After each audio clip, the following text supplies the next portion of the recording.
नको त्याला कोणत्या गोष्टीची. हे अत्यंत वेदनादायी आहे.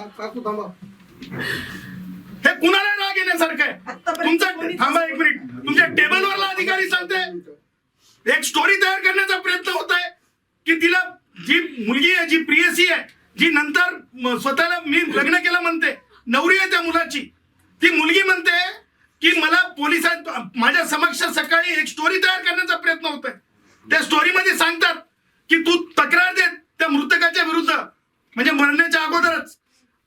आणि ह्या क्रिएशनला जर नेटेड आईजनं बघून जर एक कर्मचारी सांगताय की जा त्या आरोपीला सकाळी सांगते की जा तू मारून ये, तुझ्यात दम नाही का? What it is? He should be a first man. तो पहिला आरोपी आहे. कोण आहे कोमलवार? कुठून आली त्याला एवढी मस्ती? I want him to be उद्यापर्यंत, अदरवाइज मॉर्निंग और afternoon I will be special IG. आणि मग हे गोष्टीला कुठेच टॉलरेट केलं जाणार नाही.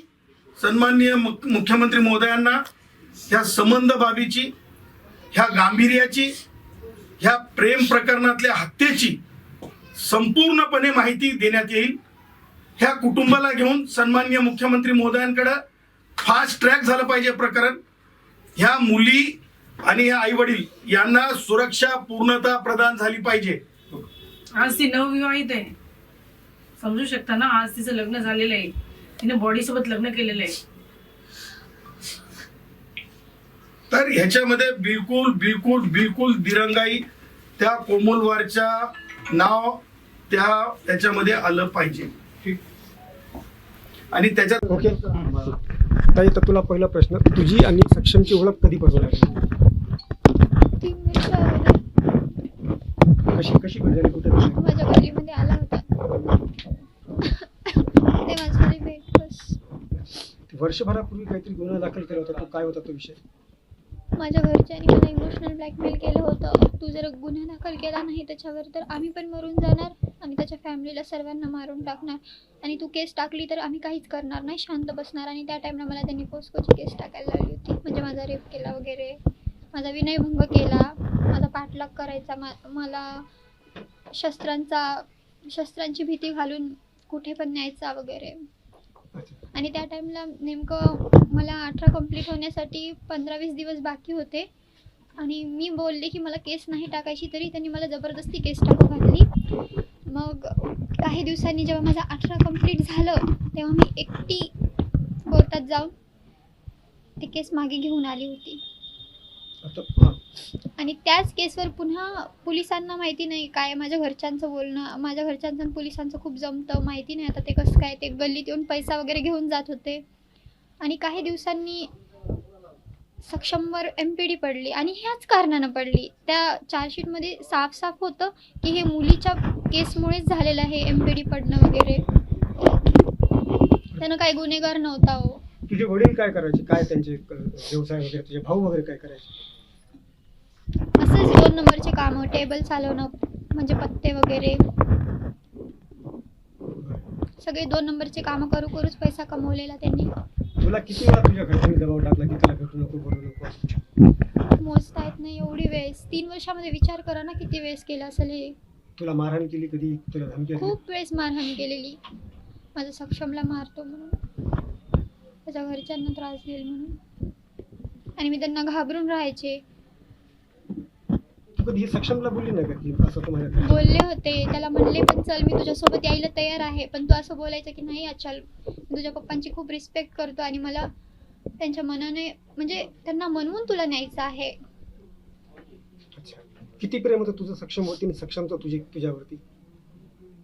माझ्या प्रेमाचं माहिती नाही, पण माझा सक्षम ना माझ्यावर, मी जेवढं त्याच्यावर करते ना त्याच्यापेक्षा दुप्पट प्रेम करायचा. मला माझ्या वडिलांसारखा जीव लावलेला त्याला. त्याला म्हणायचे की तू माझ्यासाठी माझा दुसरा बाप आहेस. बरं, त्या दिवशी 27 तारखेला सकाळी काय घडलं? तुला पोलीस स्टेशनला नेलं होतं, काय झालं त्या दिवशी?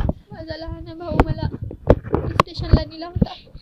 सक्षमवर केस टाक म्हणून जबरदस्ती करत होता. मी त्या टाइमला त्याच्यावर केस नाही टाकली, माघार घेतला सर्व पोलिसांसमोर की मला नाही टाकायची केस. तेव्हा ते एक तिथले कर्मचारी आहे धीरज कोमुलार म्हणून, ते हिमेशला बोलले की तू याला त्याला मारून इथे येतोस, याच्यापेक्षा तू तुझ्या बहिणीचं लफडं आहे त्याला मार ना जाऊन, तुझी बहीण त्याच्यासोबत कुठे कुठे फिरते, आम्हाला सर्व माहिती आहे तिनं काय काय करून येते काय नाही. आणि असं म्हणून माझ्या भावाला त्यांनी भडकवलं. त्यानंतर माझा भाऊ त्यांना बोलला, आता सक्षमला मारूनच तुम्हाला तोंड दाखवतो. त्या दिवशी संध्याकाळी मग काय झालं, तुला कुठं घेऊन गेली होती काय? संध्याकाळी मला असं सांगितले की देवदर्शनाला जायचं आणि मला घेऊन गेले. त्या टाइमला माझे वडील आणि माझे दोन्ही भाऊ नव्हते माझ्यासोबत. माझी मम्मी, माझे अंकल आंटी आणि माझी आजी होते. आम्ही गेलो होतो म्हणजे देवदर्शनाला जायचं म्हणून. आणि तेवढ्यात अर्ध्या रस्त्यामध्ये त्यांनी गाडी थांबवली आणि माझ्या मम्मीच्या माहेरी थांबवलं आम्हाला, मानवतला, परभणीच्या पुढे आहे तिथे थांबलो आम्ही मुक्कामासाठी. तिथे मला नंतर म्हणजे अर्धी रात्र झाली, त्यानंतर तिथे पोलीस आले आणि मी कन्फ्यूज झाले की ते इथे का आले असतील म्हणून, कारण मला माहिती नव्हतं की माझा मोठा भाऊ आणि माझे पप्पा तिथेच आहेत, फरार झालेले आहेत. आणि त्या टाईमला ते तिथे भेटल्यावर मी सुद्धा शॉक झाली की त्यांनी सक्षमला असं म्हणजे थोडं माझ्या घरच्यांनी असं सांगितलं होतं की त्याला थोडंसं 2-3 टाके लागलेत आणि आम्ही फरार झालो म्हणून. तर ते तिथं भेटले आणि मग त्यानंतर झालं आम्ही 3 वाजता पोलीस स्टेशनला आलो सकाळी. म्हणजे पोलिसांनी मानवतून आम्हाला आणलं. 3-3:30 वाजले होते आम्हाला यायला. त्यानंतर मला तेव्हाही कळालं नाही की नेमकं काय झालंय. मला पोलिसांनी सुद्धा सांगितलं नाही की सर्व काय झालंय. मग सकाळी जेव्हा मी बाहेर आली तेव्हा ते टेबलवर पेपर ठेवलेला होता, त्याच्यात मी सक्षमची फोटो पाहिली. तेव्हा कळालं मला की त्याच्यासोबत असं काय घडलंय म्हणून. बरं, सक्षम तुम्ही लग्न करणार होते, मग सक्षम गेल्यानंतर तू काय केलंस, काय नेमकं भाव होतं त्याच्यामध्ये? मी त्याच्यावर एवढं केस करून सुद्धा सगळे त्याला म्हणायचे की त्या मुलीचा नाच सोड, नाच सोड, तरी पण त्यानं मला एवढं जीव लावला तर मी त्याला धोका कसं देऊ शकते. आणि मी त्याची साथ सोडणार नाही. त्यानं आज इथे नाही पण मी त्याच्या सोबत आहे, हमेशा त्याच्या फॅमिली सोबत आहे. त्यांच्यापासून त्यांचा मुलगा गेला माझ्यामुळे, माझ्या प्रेमामुळे. आता मी यांची साथ नाही सोडू शकत. बरं, तू त्या दिवशी लॉकअप मध्ये म्हणजे पोलिसांनी अटक केल्यानंतर तुझ्या भावानं काही तुला धमकी वगैरे दिली पोलीस स्टेशन मधून? दिली. इथून आम्हाला असं सांगून म्हणजे त्यांचे कर्मचारी आले होते इथं आम्हाला घ्यायला. त्यांनी असं सांगितलं की तुम्हाला कोर्टात जायचं आहे म्हणून. आणि कोर्टापासून जाता जाता अचानक आम्हाला त्यांनी इतवारा पोलीस स्टेशनला नेलं. तिथे नेल्यानंतर त्यांनी मला एकटीला असं घेऊन जात होते जबरदस्तीने पोलीस कर्मचारी माझ्या पप्पांकडे. की माझे पप्पा त्यांना बोलले होते की मी माझ्या मुलीला एकदा बोललो, इमोशनली म्हणजे हे केलो तर माझी मुलगी माझं ऐकेल. पण मी गेली नाही त्यांच्यासोबत एकटी. तर माझा भाऊ मधून असं त्या खिडकीतून इशारे करत होता मला मारल्यासारखे, म्हणजे असं धमकी दिल्यासारखे, असं ताव देत होता मी शीला वगैरे. आता बघ, तू तुझ्या घरच्यांच्या विरोधात गेली, म्हणजे वडिलांच्या विरोधात, तुझ्या भावांच्या विरोधात. सगळे तुझे स्टेटमेंटवरती सगळे व्हायरल होत आहेत. तुला भीती आहे आता, तुला तर तुझ्या वडिलाबद्दल, भावाबद्दल माहिती, तुला भीती आहे की तुला ते बाहेर आल्यावरती काय करतील वगैरे अशी? मला माझी काहीच भीती नाही हो. आता मी ज्याच्यासाठी जगत होते तेच नाही राहिला. मला माझ्याशी काहीच घेणं देणं नाही. बस सक्षमच्या फॅमिलीला प्रोटेक्शन द्या, कारण की त्यांच्या जीवाला धोका आहे. माझा लहान भाऊ अल्पवयीन असल्यामुळे तो कधीही सुटून येऊ शकतो. तो मला बोलला होता की 15-20 दिवसात सुटून येईल आणि सक्षमच्या पूर्ण फॅमिलीला संपून टाकेल. तर बस सक्षमच्या फॅमिलीला काही नाही व्हायला पाहिजे. तू या केस मधली मुख्य साक्षीदार आहे, तर शेवटपर्यंत तू ठाम राहशील का? की कारण ते एकदम ठाम राहील. मला पण माझ्या प्रेमाची शपथ आहे. मागणी काय असणार? मागणी बस यांना एकदम कडक शिक्षा व्हायला पाहिजे, फाशीच होऊ द्या यांना. बरं, आता तू इथं आल्यानंतर तुझ्या घरच्यांनी कुठे तुला संपर्क केला का तिकडे ये म्हणून? नाही केला, बिलकुल नाही.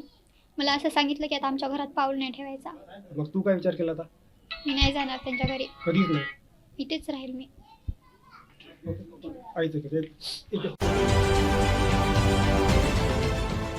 देश विदेशातील प्रत्येक घडामोडींचे लाईव्ह अपडेट मिळवण्यासाठी आता साम टीव्हीच्या सर्व सोशल मीडिया प्लॅटफॉर्मला लाईक, फॉलो आणि सबस्क्राईब करा.